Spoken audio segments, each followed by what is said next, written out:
Good morning, good afternoon, and welcome to the May edition of the Sierra Systems Technology webinar series. Thank you for joining us today.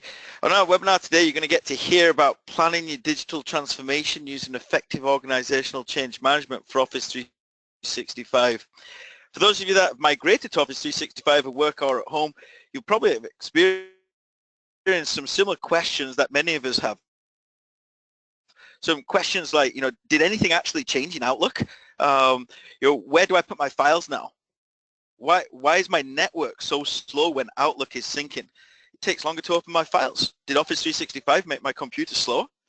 What really is Office 365? Is it just a new version of Office, or do I need to go online to use Office 365?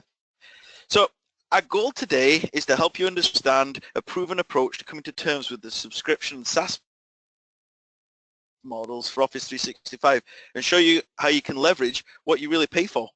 The webinar is going to run about 45 minutes. We encourage you to ask questions through the questions pane in the GoToMeeting interface, and we'll try and get to answer some of those questions at the end of the webinar. If time runs out, we'll answer those questions via email for you this afternoon. Just by way of introduction, my name is Paul Twigg. I'm the VP of Technology for Sierra Systems. The digital transformation that's occurring in organizations today, along with the speed of change enabled by cloud technologies, is just massive. Sierra Systems, we have a cloud infrastructure team that's dedicated to rolling out the Microsoft, Amazon, Oracle, and other cloud infrastructures. And they're really efficient at moving Exchange to the cloud, or moving SharePoint to the cloud, and even moving CRM and ERP solutions to the cloud, including Dynamics and PeopleSoft. That team work directly with technology, though, and implement change through that technology. And while the end user experience is important to them, it's not what their first consideration is on one of these projects. So today you're going to hear from our organizational change management team, who partner with our cloud infrastructure team on rollouts of Office 365. Together, the two teams are able to impact technology change while minimizing end user impact. We'll be sharing with you some of our thoughts around organizational change required for successful Office 365 rollout. So let me introduce you to today's presenter along with me. So Diana Huggins is a results-oriented seasoned consultant with Sierra Systems.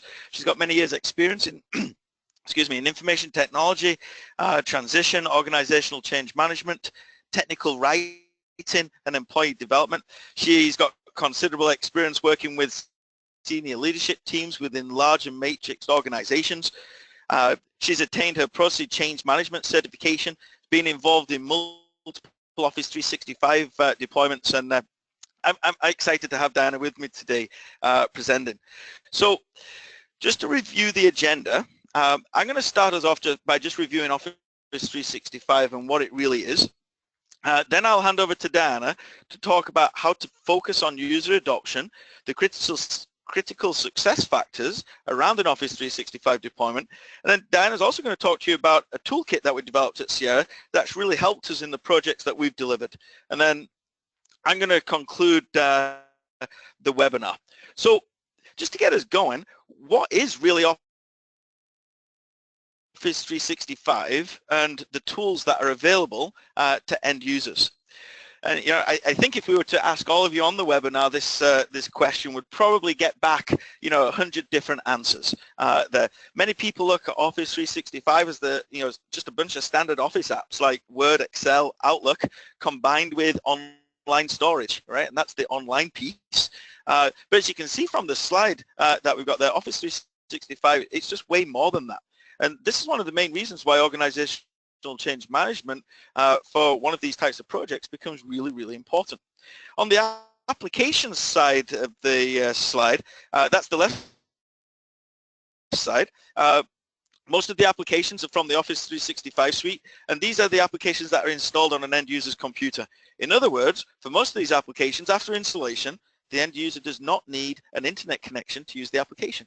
You can open up Microsoft Word from Office 365 on your desktop with no internet connection. You can create a Word document and you can save it right back down, even though in that instance it would be saved down to your own computer. As expected, though we see all of these typical applications that we're used to, right? So Word, Excel, PowerPoint, OneNote, Outlook, and I don't really need to get into what any of these applications applications do. We all know that. You also see a few of these applications that are in both columns. In most cases, the applications that are in the right column, though, are only accessible via the web. Right? So there's a combination of applications here, ones that are installed on a client or an end user's machine versus ones that are accessible via the web. And as we get more into the webinar, you'll see that the integration capabilities between these applications are really what drives a successful Office 365 deployment. What you will see, and what Diane is going to explain in more detail, there is that really Microsoft are not just releasing a bunch of these ad hoc applications anymore. They're releasing applications that fill the productivity suite for end users. So Microsoft are not looking at just an application. They're saying, how does an end user become more productive? What kind of application do they need?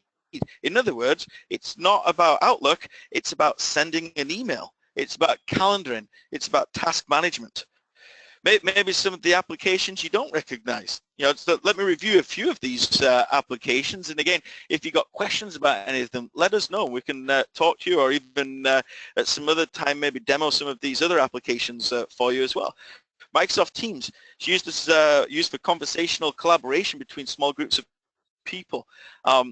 We get to do all sorts of things with it. In fact, it's one of the things that we're finding really, or one of the apps we're finding really useful at Sierra for all of our small technology initiatives.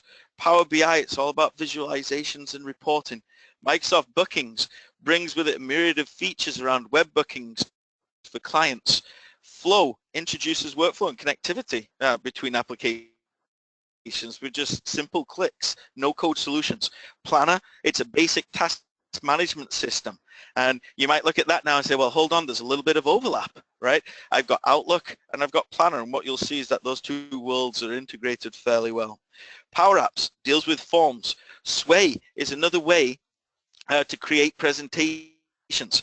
In fact, the beauty of all these applications is not that there's just lots of them to choose from. That's the geek in me. More applications the better. But it's actually that they all work together. They're all integrated. So for example, I could set up a Microsoft team. I could set up a channel inside that team for a specific, let's say, small project. And inside that channel, I could have tabs that have a planner for task management. I could have tabs that enable Power Apps and Flow for forms and workflow if anything's required in that space. I get a tab that represents my documents that get stored inside SharePoint. I can have a tab that represents Power BI reports that show me reports on this little application that we've built. And ultimately, this becomes one of the best things about these particular applications that we've got. So with all of the applications. So as you can see on the next screen that we'll go to there, to be honest, it's the complicated things, not just about the applications that we've got. The complicated thing is, because this is subscription-based, it's SaaS-based software, we're not in control. So Microsoft are on their own research and development roadmap.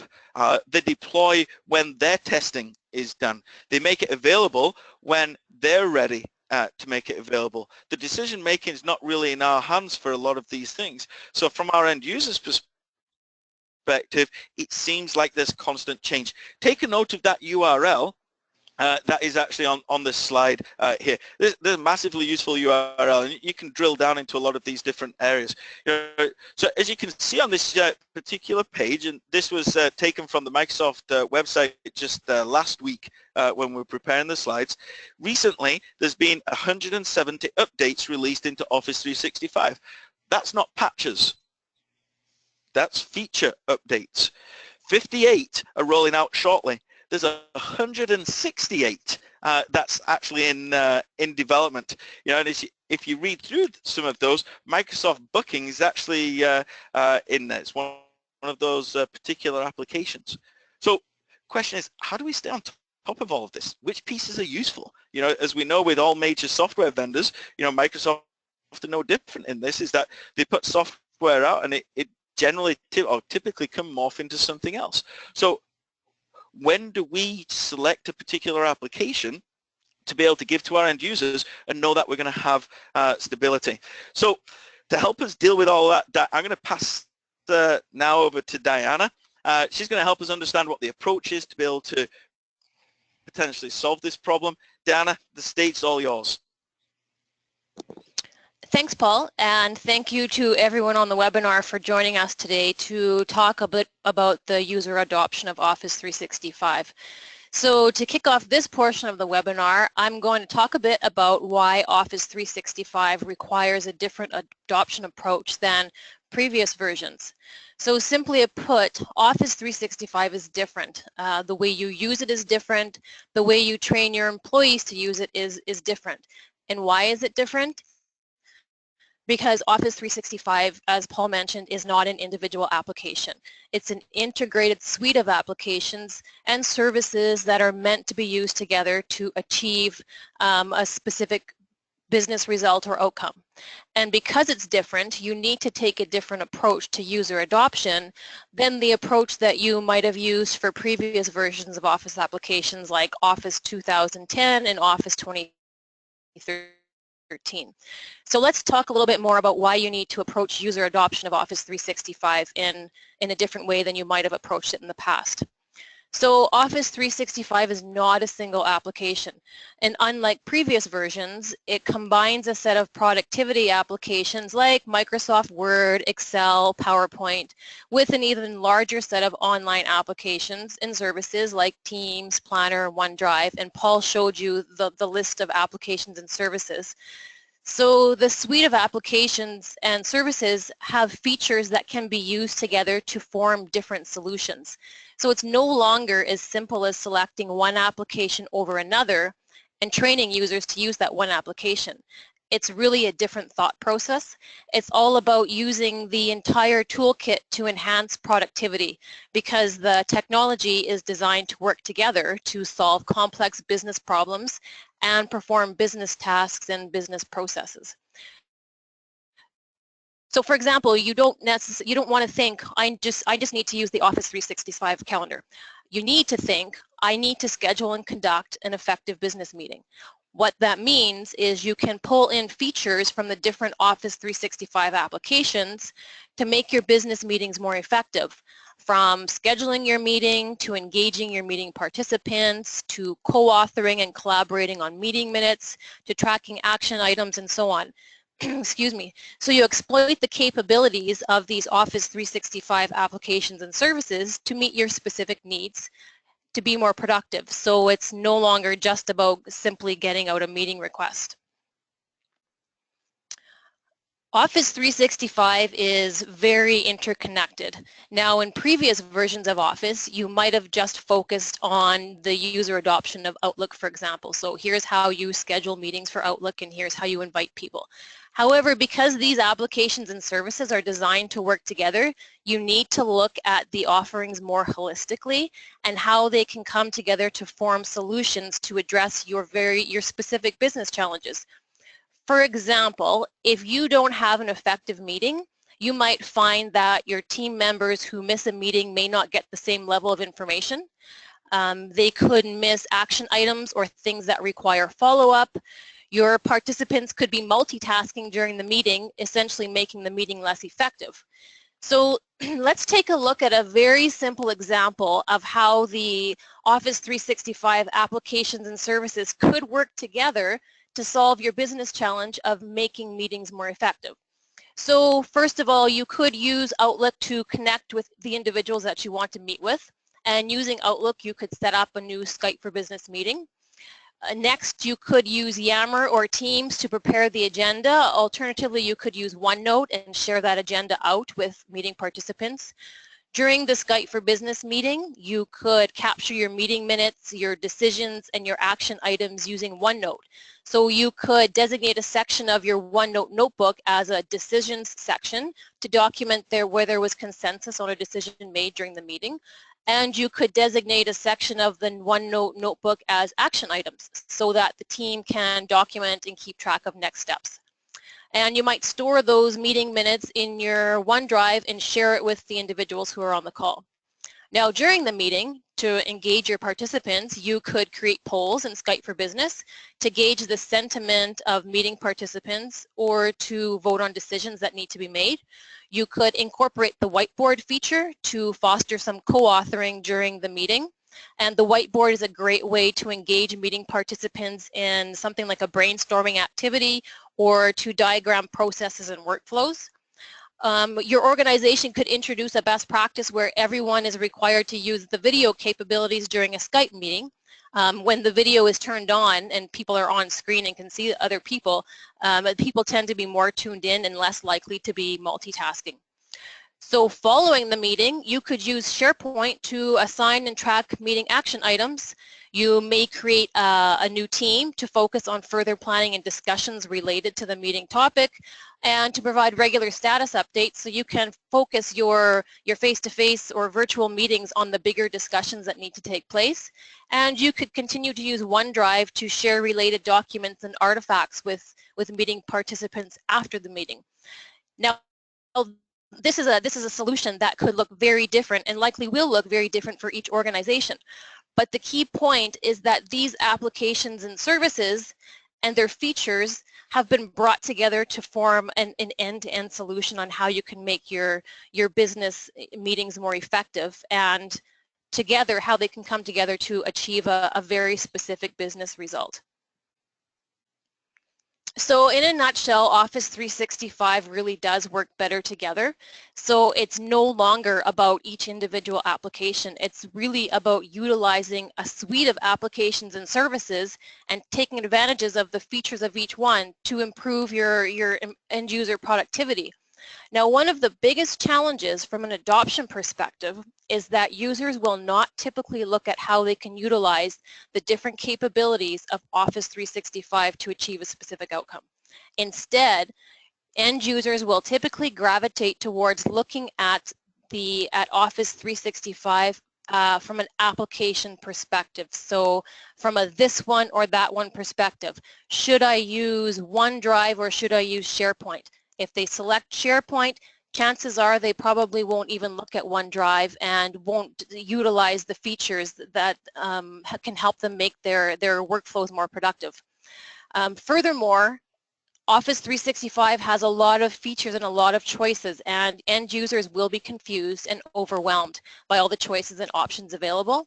The end result is that users will likely revert back to what they know, the old familiar computer desktop-based tools, and they'll revert back to the old behaviors where they're sharing documents via email, or they're storing documents on their hard drive, or they have to meet face-to-face as opposed to using the video feature within Skype.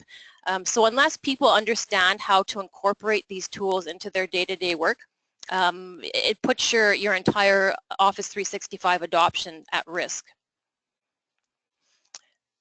So you need to think in terms of some scenarios and solutions as opposed to individual applications when you're approaching Office 365 adoption. Because the applications and services are designed to work together, you need to be far more holistic and think in terms of scenarios and solutions. So your end users need to be shown a far more holistic view as to how these applications and services come together and work together to solve a business challenge that is meaningful to them, and how they can be used to improve their productivity. When you look at it from that perspective, now you begin to consider things such as, how can I better enable my team to collaborate using Office 365, and then determine the Office 365 applications and features that best support that goal. So how do I pull in features from Yammer and Skype and SharePoint and OneDrive together to create a solution that enables my team to better collaborate? And this is a big aha moment from a user adoption perspective. So a solid Office 365 adoption strategy will explain to end users what services and applications are available, how they work together, and most importantly, how you can take them and incorporate them into day-to-day workflows to make life and work more productive.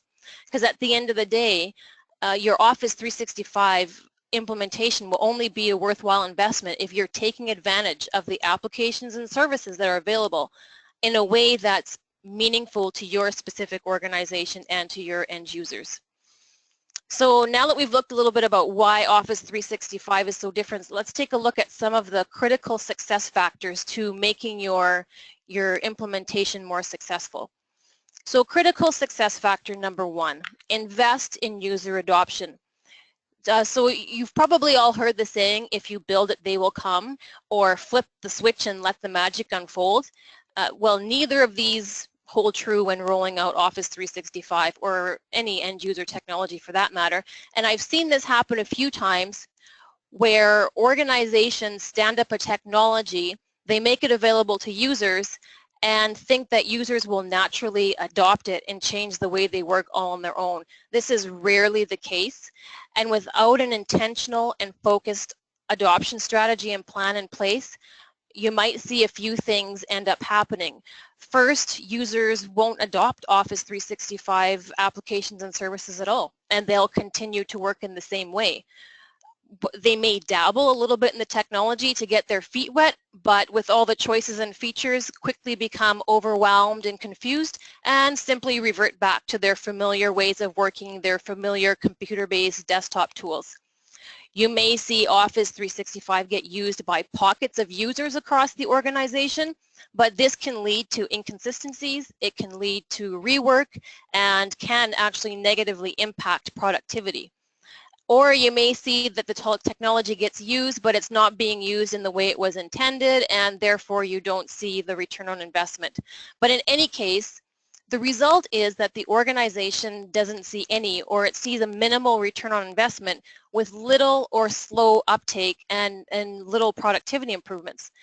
Research does show that organizations who invest in driving adoption of Office 365 do actually realize greater usage with their end users. And in fact, some organizations have seen more than a 70% increase in Office 365 adoption between doing nothing, like simply standing up the technology, versus executing a structured user adoption plan. So it's critical that you are intentional about your user adoption when it comes to rolling out Office 365. And further to adoption planning, adoption needs to run in parallel with your technology deployment. It can't be an afterthought. And this is another mistake that some organizations make when rolling out Office 365.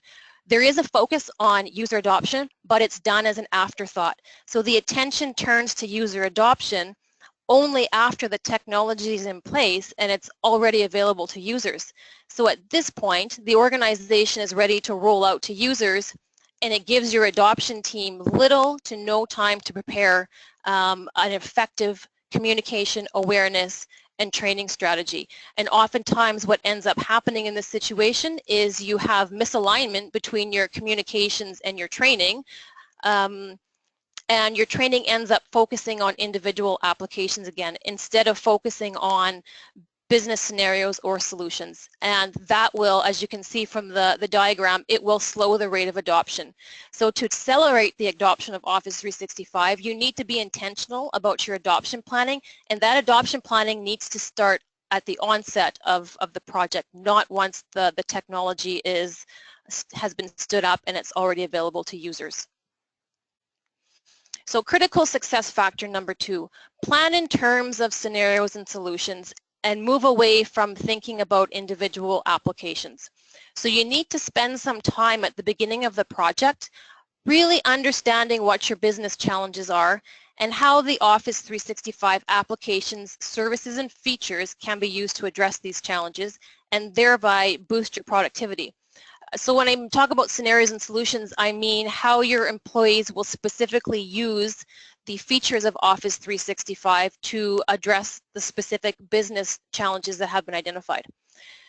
Identifying your business challenges and scenarios does a few things for you. First of all, it gives you concrete goals that you can measure against.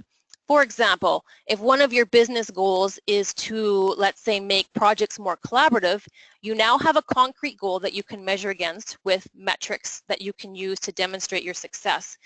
So without these concrete goals, you have little to measure against, and it's very difficult to demonstrate successes back to the organization. From an adoption perspective, having those metrics and taking a look at the results on a regular basis allows you to tailor and change your adoption efforts as required based on what you're seeing through metrics. Second, scenarios are critical from an adoption perspective because they put Office 365 into context for your end users. So it helps users understand how they're expected to use the Office 365 applications, services, and features within the context of their day-to-day work, and specifically how they can be used to improve their current workflows and their current processes. And finally, business scenarios and solutions form the basis of your communication and training efforts going forward. Without them, it's very difficult to focus your communication, and it's very difficult to focus your training to end users. When you go into Office 365, it's overwhelming sometimes with the features and the choices. So without some sort of scope, it's very difficult to determine what you should train your users on because you cannot train them on everything. So by identifying these scenarios and solutions, it gives you some scope and some targets for what you want to train your end users on. So it provides valuable direction to your user adoption team. Furthermore, here's some interesting research just on setting some goals. The research here indicates that setting well-defined goals has a major impact on the success of a transformation. So organizations with poorly defined goals have a lower success rate as opposed to organizations who take time at the start of the project to define what they want to achieve and what success looks like for them for their transformation.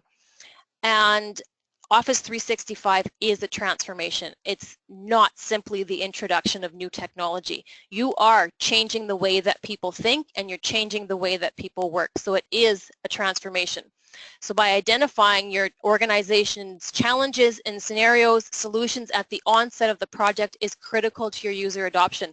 And they basically become the foundation of your user adoption and strategy and plan for moving forward. Now, along with identifying your organizational goals, you also need to understand and keep in mind that needs will differ by function. So along with identifying your overall organizational scenarios and goals, you need to spend some time understanding the different functional areas of your organization. Is functions and unique challenges. So functional areas may have unique challenges and needs that can be addressed through Office 365. So for example, your sales department may have challenges with the way they collaborate across their marketing and sales teams, whereas your HR department may have challenges in the way that they gather and process forms from employees. So you need to understand what those unique challenges are so that you can make Office 365 meaningful to the different areas of your organization. And as you start identifying your scenarios and your solutions and your goals, you may end up with a list of goals and of organizational goals and functional goals. But one thing you need to keep in mind is that an Office 365 adoption is not a one-time event. It truly is a journey. So you can take those goals and you can prioritize them and focus first on those that will have the biggest impact to your organization, or prioritize them however you choose. But the point is that you will probably have a laundry list of challenges that need to be addressed, and you can plan to address that over a period of time. It's not a one-time event when it comes to the adoption of Office 365. So critical success factor number 3, stakeholder analysis and engagement. It's very important to go through the exercise of completing a comprehensive stakeholder analysis at the onset of implementation. So when you're still in the technology planning phase. And it's important for a couple of reasons. First one, there is significant value in visibility. Completing a stakeholder analysis helps to ensure that you identify who your key stakeholders are and the best way to engage them throughout the implementation. Active, visible involvement of key individuals throughout the implementation can have a significant impact on the success of your rollout and of your adoption efforts. So you need to identify at the onset of the project who are those key users that you need to have engaged and who need to be visible and out promoting the implementation. For example, your CEOs, your executive sponsors, your business managers, etc. And to create an engagement plan that ensures their ongoing active and visible participation throughout your implementation. And as you can see from the slide, there is a direct correlation between the visibility of the CEO, your business managers, and the success of a transformation. So higher visibility does correlate directly to a higher success rate. Furthermore, or secondly, completing the stakeholder analysis is done to identify the user groups across the organization and specifically how they're going to be impacted by the implementation of Office 365. And your business scenarios and solutions will have a big impact on who your key user groups are and how they're impacted. And this information feeds directly into your communication awareness and training planning, and it helps you to tailor your communication and training efforts appropriately based on impacts. So to look at an example, if one of your goals for implementing Office 365 was to, let's say, increase collaboration within projects, one of your key user groups may very well end up being project managers. And so this might be a group that requires additional or perhaps tailored communication or additional tailored training to ensure or to accelerate the adoption of the tools and services. Critical success factor number 4, build an Office 365 change network. So it's important to approach your adoption from multiple levels within your organization. And this is a key part of Sierra's OCM methodology, is building change capabilities and resilience through the establishment of a change network.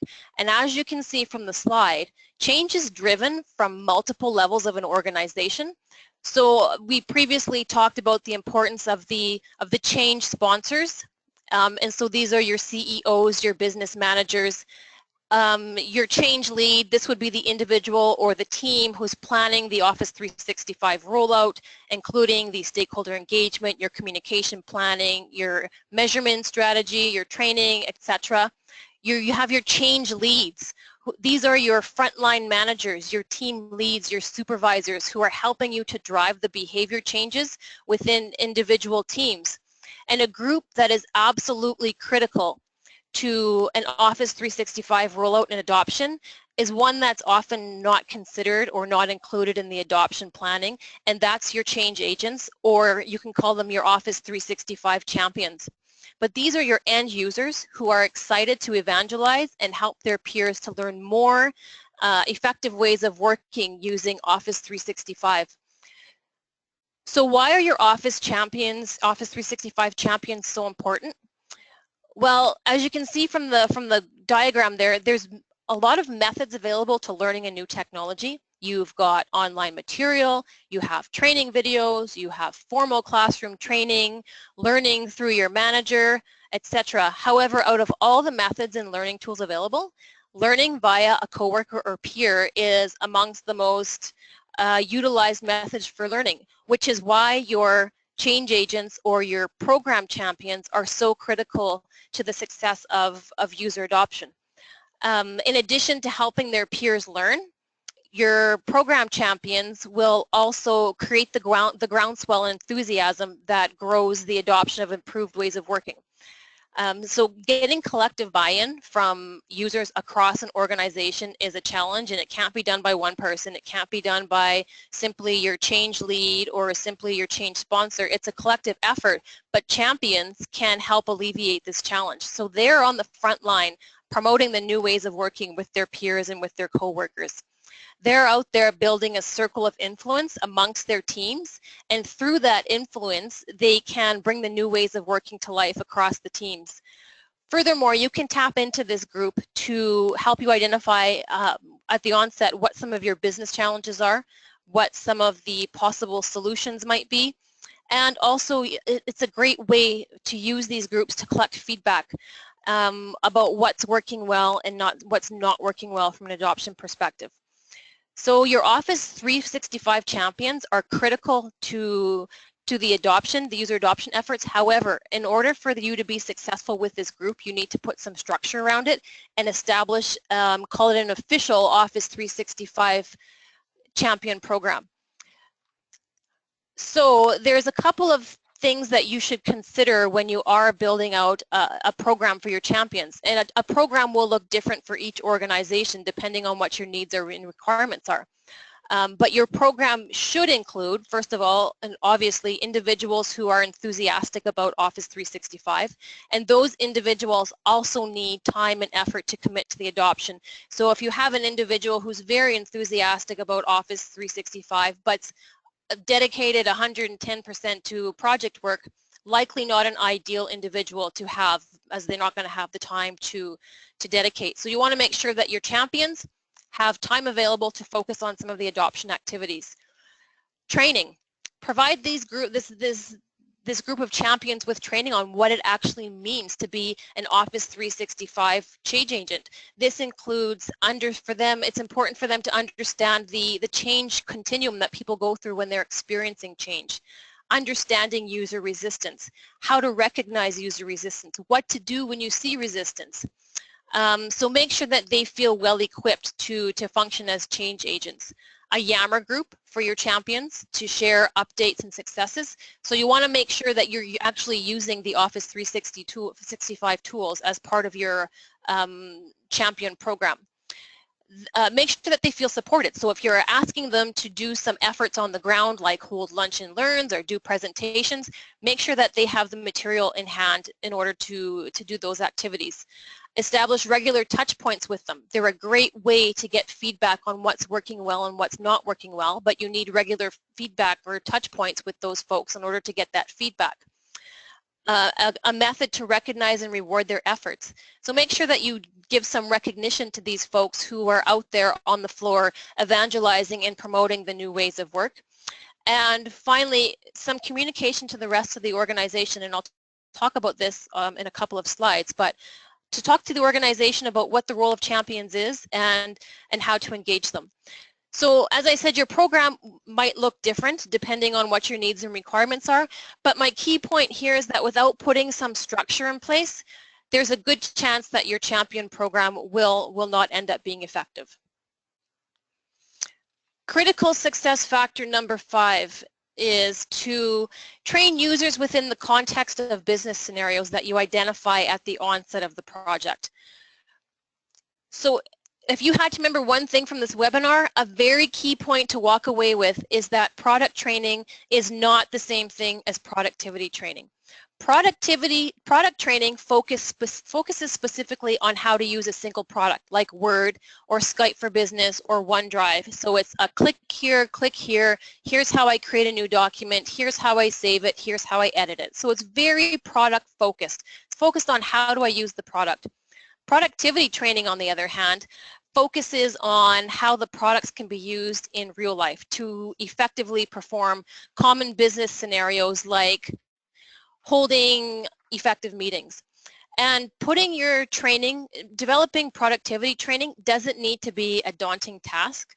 So for example, if you determine that one of your goals for Office 365 is to enable more collaboration on content, part of your training strategy may be a series of videos that shows users how to collaborate in content, but it pulls in that context of what they do, what they collaborate on from a day-to-day basis. So the recommendation is that you primarily focus your efforts, your training efforts on productivity training. That's where you'll get the biggest bang. So you're focusing on your scenario-based training. The productivity training will put Office 365 into context for your users, showing them specifically how to use it within the context of their work to achieve those productivity improvements. Now, this is not to say that product training isn't important, because it absolutely is, but you can make specific product training readily accessible to your users through something like an online learning center. So as I said, users do need access to the product information, the how-to information. However, this needs to be just in time. So for example, If your productivity training focuses on effective meetings and the video shows people, talks to people about how you can engage people by incorporating the video component of Skype for Business into their meetings, when I'm ready to schedule that meeting or I'm ready to turn on my video, I need to know, how do I accomplish that? What are the steps? What's the step-by-step actions that I have to go through? So this is where the product training comes in. So you I would recommend creating a one-stop place where users can access self-serve learning material when they need it, including things like job aids, quick start guides, frequently asked questions, videos, self-serve training. If you have any internal learning solutions or something like Skillport or Lynda, having links to relevant training videos and training material, self-serve material, this would be a good place to put it. And it's also a good place to let people know how they can tap into their program champions. So letting them know who their program champions are, how to contact them, and how to engage them. So basically, to drive adoption, you need to ensure that your users feel supported, and your training strategy needs to include 3 components. So you need productivity training based on your scenarios that puts the Office 365 services and features into context for people. You need the just-in-time self-serve product training, the how-to stuff that people need, and then also your peer-to-peer learning that people can get through their program champions. So critical success factor number 6, understand and manage resistance. You can anticipate some form of resistance along the way. However, resistance isn't a bad thing, and you can use it as an opportunity to understand where your users are in the entire change process, where they are in the change continuum, to help them along. And instead of referring to people as being resistant, I sometimes prefer to think of them as being stuck. So for whatever reason, they're stuck along the change continuum. And so here I'll show you a few ways that people can get stuck along their Office 365 journey. So definitely you will have users who feel overwhelmed as soon as they log into the portal and they see all the choices and start looking at the features. People will feel overwhelmed, and they may get stuck at this point and simply revert back to using their old tools.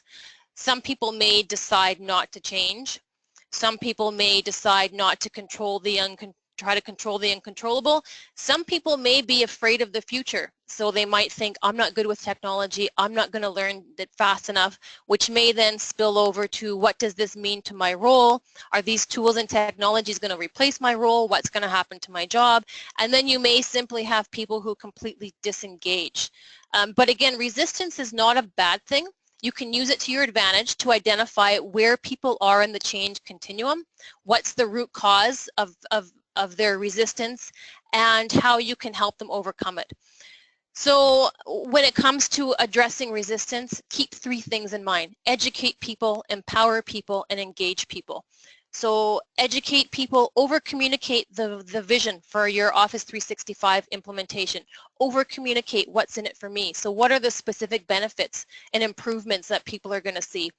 Make sure that your change network and your Office 365 champions are equipped to be turned loose on the organization to help drive adoption. Make sure you train users on how to change and put it into context, and this comes back to the productivity training.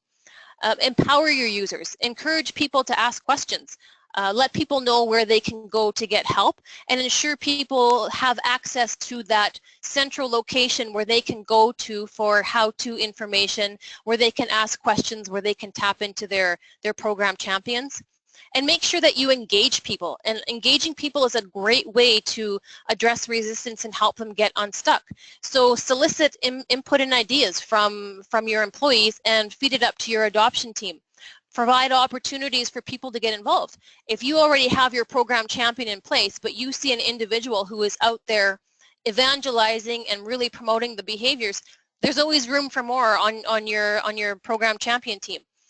Make sure that you celebrate Office 365 successes and celebrate them early on.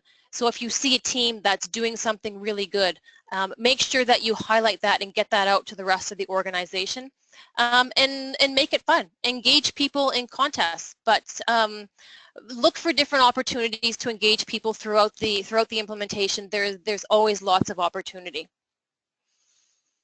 So before I turn it back over to Paul, I just want to make mention it relates back to something that Paul spoke about earlier, and it's about change management with these cloud-based services. So organizational change management for cloud-based services is different. For cloud-based solutions, change management is iterative and it's ongoing, and it requires support beyond the initial project lifecycle. And this is because the vendors are regularly releasing enhancements or new features or fixes or new modules, etc., that require testing, communication, potentially training, and user training on regular cycles. So if your organization is already running Office 365, you're likely aware of the updates and changes that continue to happen.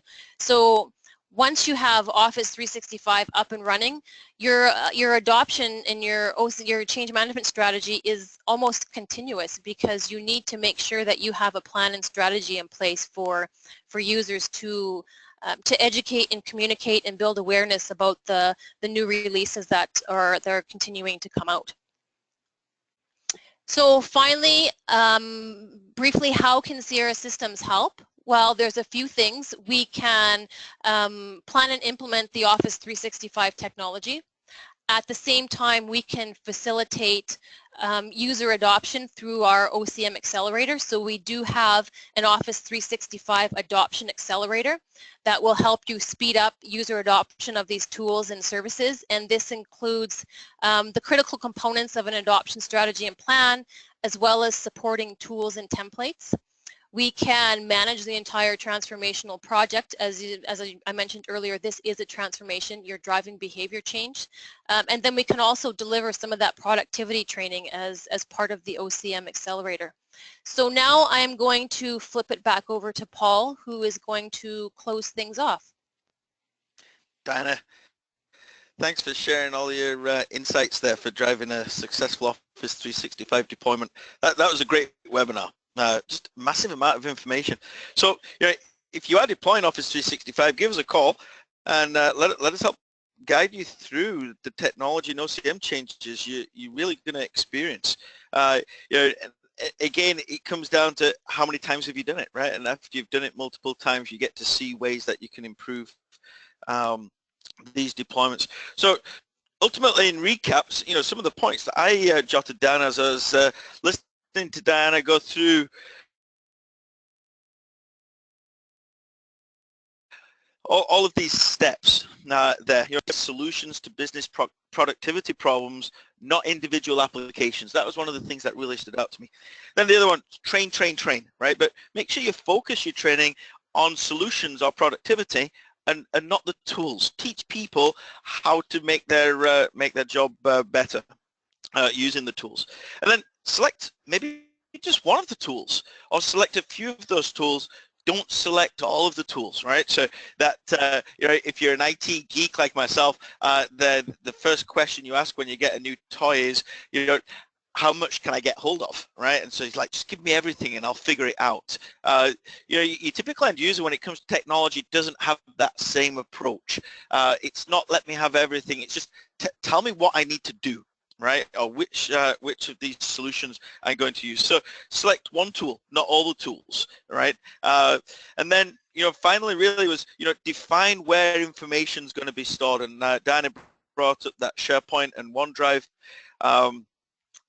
potential issue there. What are we going to throw in OneDrive? What are we going to throw in SharePoint, knowing full well we can share files in OneDrive and we can share them in SharePoint too. So what are the uses for that? And we're not going to get into that in any detail on this webinar there, but if you do have questions around that, let us know. So to close out, again, this, it's been a lot of information there. This is probably one of those webinars that it'd be great to go back and watch it all over again and take a few more notes.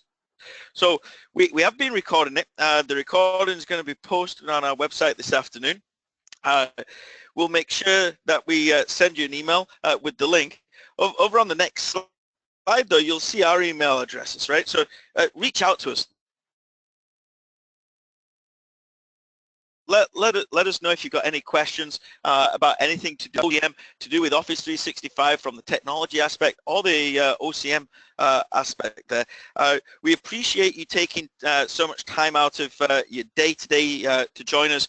We know that time's super important, so we really do hope it's been beneficial for you.